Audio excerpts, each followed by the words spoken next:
নমস্কার বন্ধুরা, নতুন বন্ধুদের স্বাগত জানিয়ে আর পুরনো বন্ধুদের ধন্যবাদ জানিয়ে চলে এলাম একটা নতুন ভিডিওর সাথে। পুরো ভিডিওটা একটা লাইক দিয়ে দেখার অনুরোধ রইল, আর ভালো লাগলে চ্যানেলটা সাবস্ক্রাইব করার। চলুন তাহলে রেসিপিটা শুরু করা যাক। নিলাম 350 গ্রাম চিংড়ি। চিংড়ির খোসাটা বেশ ভালোভাবে ছাড়িয়ে নেওয়ার পর ধুয়ে নিয়েছি। নিলাম একটা মিক্সির জার। মিক্সির জারের মধ্যে দিয়ে দেব হাফ কাপ মতো মুসুর ডাল। এই মুসুর ডালটা আমি 2 ঘন্টা আগে ভিজিয়ে রেখেছিলাম। আমি চামচ দিয়ে মেপে 2 চামচ নিয়েছিলাম মুসুর ডালটা। ওটা ভিজিয়ে নেওয়ার পর হাফ কাপ হয়েছে।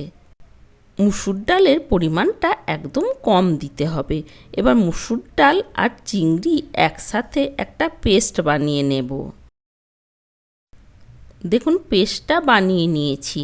এবার ওই পেস্টের মধ্যে দিয়ে দিলাম পরিমাণ মতো লবণ, তার সাথে দিলাম সামান্য হলুদের গুঁড়ো আর দিয়ে দিলাম সামান্য লঙ্কার গুঁড়ো। এবার হাত দিয়ে সব কিছু বেশ ভালোভাবে একটু মাখিয়ে নেব। আর এই রেসিপিতে মুসুর ডালের পরিমাণটা কিন্তু একদম কম রাখতে হবে, তাহলে চিংড়ির আসল টেস্টটা পাওয়া যাবে। দেখুন বেশ ভালোভাবে একটু মাখিয়ে নিয়েছি।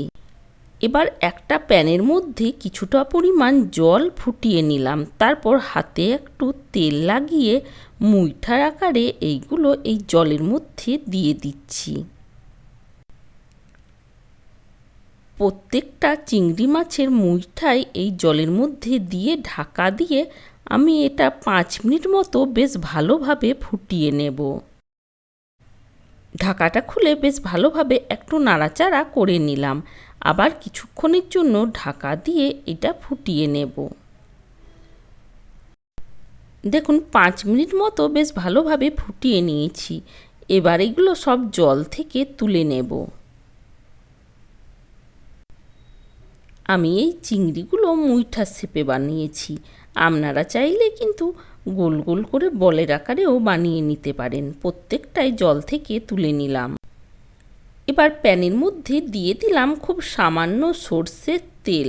তেলটা বেশ ভালোভাবে একটু ছড়িয়ে নেব। এবার এই মুইঠাগুলো এই প্যানের মধ্যে দিয়ে একটু নাড়াচাড়া করে ভেজে নেব।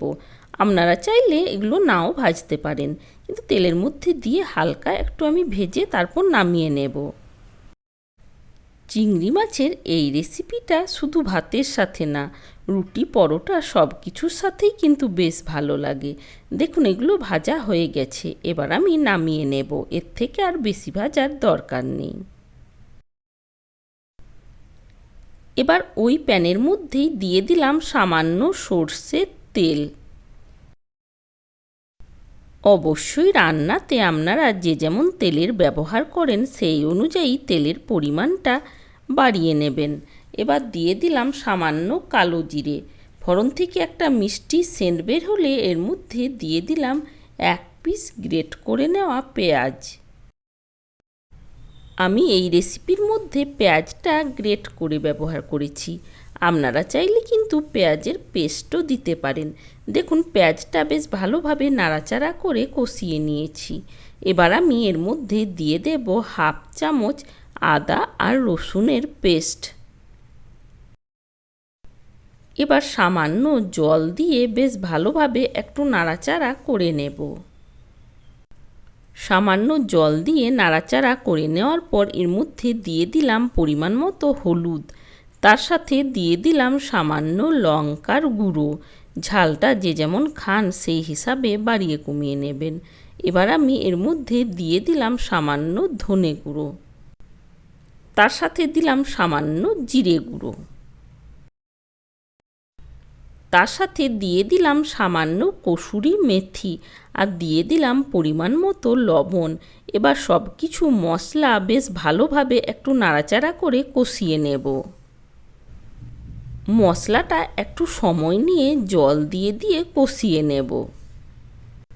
যে কোনো রান্নায় যত ভালোভাবে মশলাটা কষাবেন টেস্টটা কিন্তু তত বেশি ভালো লাগবে। 2-3 বার জল দিয়ে দিয়ে মশলাটা কষিয়ে নিয়েছি। মশলাটা কষানো হয়ে গেছে।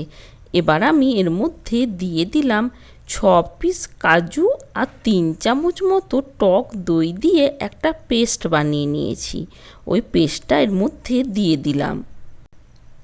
এবার সব কিছু মশলা একটু নাড়াচাড়া করে কষিয়ে নেব। দেখুন, আপনারা দেখে বুঝতে পারবেন মশলাটা কিন্তু বেশ ভালোভাবে কষানো হয়ে গেছে। এর থেকে আর বেশি কষানোর দরকার নেই। মশলার মধ্যে দিয়ে দিলাম 1 কাপ জল। এবার একটু নাড়াচাড়া করে নিলাম। আমার মনে হচ্ছে আর একটু জলের দরকার, তাই দিয়ে দিলাম আরও 1 কাপ মতো জল। এবার 2 থেকে 3 মিনিটের জন্য ঢাকা দিয়ে গ্রেভিটা ফুটিয়ে নিয়েছি। একটু নাড়াচাড়া করে নিলাম। এবার আমি এর মধ্যে দিয়ে দিলাম ওই ভেজে নেওয়া চিংড়ি মাছের মুইঠাগুলো। একটু বেশ ভালোভাবে নাড়াচাড়া করে নিলাম। মুইঠাগুলো দেওয়ার পর আমি 3 মিনিটের জন্য একবার ফুটিয়ে নেব।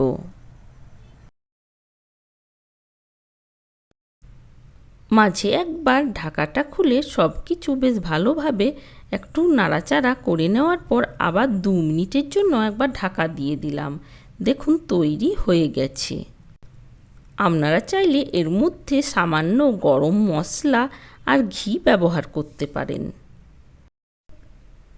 ঠান্ডা হয়ে যাওয়ার পর গ্রেভিটা আর একটু ঠিক হয়ে যাবে, তাই আমি একটু ঝোল ঝোল রেখেছি।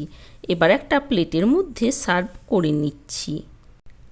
আজকের এই চিংড়ি মাছের মুইঠার রেসিপি আপনাদের কেমন লেগেছে কমেন্টের মাধ্যমে জানানোর অনুরোধ রইল।